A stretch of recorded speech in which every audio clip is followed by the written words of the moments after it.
All right, and then if you go to the front of your notes, Chapter 16, Criminal Court Cases and Their Procedure. I'm going to help you fill out these boxes, but this is the path from arrest to sentencing. If you want to add that to the top, get my little button going here. You do not have to write this. This you should recognize as your Miranda rights. You can see when you're arrested, what you should add into that first box. It's a little description of this. The Chief Johnson, he kind of really gave us some great insight into this, even enlightening us in that if you're being questioned or if you're a suspect, you don't have to be read your Miranda rights right away, but before you're charged, and anything that you want to use in a court of law has to come after your Miranda rights, telling you you have the right to remain silent, plead the fifth, you have a right, you got to know that it's going to be used against you. If you don't know anything about the court of law, the Miranda rights is going to give you a quick rundown of what your rights are. And that way you can't use that in front of the judge and say, well, I didn't know I could have an attorney and now I'm in jail. After you read your Miranda rights, anything that they find in a search can be used against you in a court of law. You're usually booked, fingerprinted. There's a lot of talk about different types of printing and using DNA, a DNA database when you're born. Some people talk about your tongue also has a print. That why not use the tongue print as people try to find ways around even having fingerprints. For now, it's pretty much standard fingerprint, especially in rural places or places that don't have a lot of surplus money, revenue. You're photographed. You might remember some of the lovely images of our celebrities who were photographed. Should be fun if you send me some, but don't send me any of anyone we actually know, because that, I believe, is a little disrespectful, personally. And you get your phone call, and then you're sent to jail. So in that first box, you should have a little rundown or description of what I just went over. The next step is your preliminary hearing. You're taken out of jail, and a judge, not a jury, will assess bail. Ask yourself, bail is how much money it would take to get you out of jail before your court trial. What is the court going to look for when it comes to bail?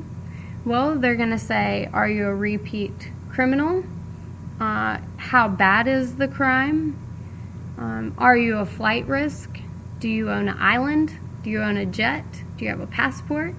Are you going to come back for your court trial? A bail is set. Sometimes you can be released on bail. And if you're acquitted and you're found innocent, your bail is actually usually returned to you, I believe. You could be released on your own recognizance. They expect you to come back. There's not a lot of evidence against you, maybe. And if you don't have an attorney at the preliminary hearing, one will be offered for you. So in that preliminary hearing box, a little description of some of the things I talked about on this slide will help you more than just copying down bail, jail, recognizance, and offered an attorney.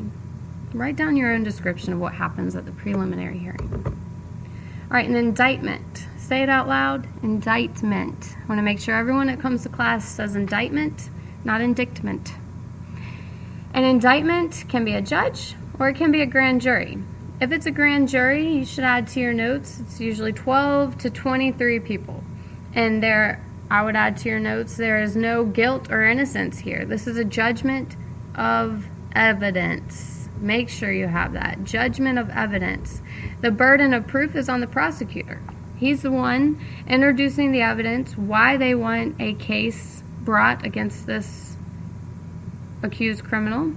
And if the judge or the grand jury decides that is a valid amount of evidence and it looks like a good trial will be held, then they'll make that ruling. And after the indictment step, your case either goes on to trial or it's dropped or postponed or delayed sometimes. So you can find more evidence later as long as you haven't gone through the court procedures. At the arraignment, you would make a plea. And a guilty plea would mean that you have negotiated between the two lawyers some kind of bargain in which you've accepted your guilt in the matter and your punishment, whatever your sentencing is. This stage, you might want to add a guilty plea. Saves the taxpayer some money. It helps eliminate the massive amount of cases that are on the docket. You know, the docket is the calendar for court cases. Definitely helps eliminate cases on the docket and frees up some time for our judges, our lawyers, and whatnot. If you plead innocent, then they'll set the trial date, put it on the docket, and you are either out on bail or you're remanded back to jail to wait for your trial. In trial, you have a jury or a bench trial. We've already talked about a bench trial, meaning a judge, one legal expert judging your case. A jury would be 12 jurors. That's your right in the Constitution, dating way back to the Romans. Jury selection is a lengthy process in which every potential juror is interviewed, and each side will attempt to gain jurors who would sympathize with their argument. If the defendant is, well, let's go with the victim. If the victim is a middle-aged woman, you, as a prosecutor, would want middle-aged women on the jury because they could sympathize better. If the middle-aged woman is accusing an African-American young male of a crime, as the prosecutor, you don't want African-American young males, but as the defendant's attorney, you do. So jury selection is a lot about compromise, and it can be very tricky. And in the end, I would say both sides are not going to be 100% happy, kind of like at the end of the Constitutional Convention.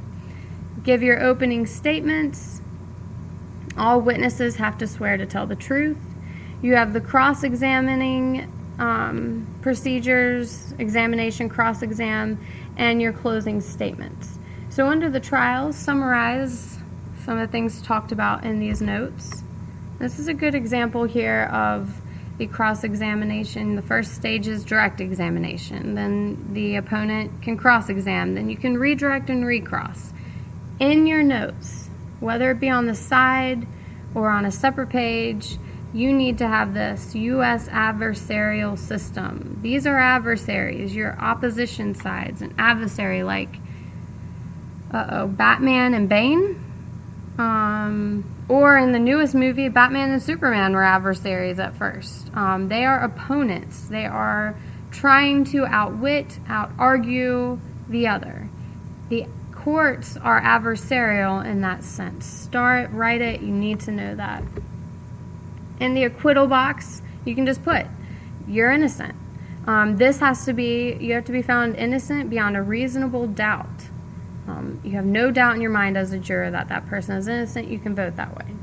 At the sentencing level, if you're found guilty, you can hear from victims. You hear what the judge and the judge will tell the jury what minimum sentencing is, or sometimes the judge will do the sentencing themselves. Sometimes that can be community service, sometimes a fine, sometimes jail. Depending on the crime, felony, prison, misdemeanor, jail.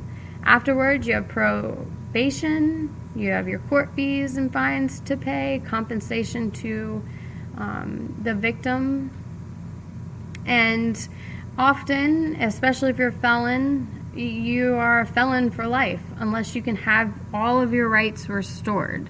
And that is a difficult process. It can happen, and if you have all your rights restored, then you're no longer a felon. You can vote, you can own a weapon, you can apply for jobs without having to check the felon box. I would add a hung jury somewhere in I would put it in the aftermath maybe. A hung jury would mean the jury could not reach a unanimous decision in which either a mistrial will be declared or a retrial sometimes. Typically, it's going to lead to a mistrial. And then at your appeals level, If you're innocent, you're not gonna appeal that and say, I swear I'm guilty, somebody rejudge me. So usually if you're found guilty, an appeal will go through. If it's a high crime, a felony, especially a capital crime in which the death penalty could be the sentencing, appeals are automatic.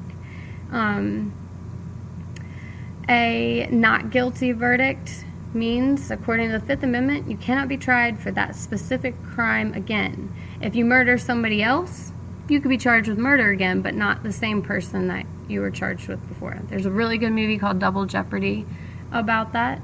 And let's see, and then that brings us into what we're going to go into next, civil liberties. So you don't have to write that down, but you should have all these boxes filled in. If you have any questions, you see the appeals box.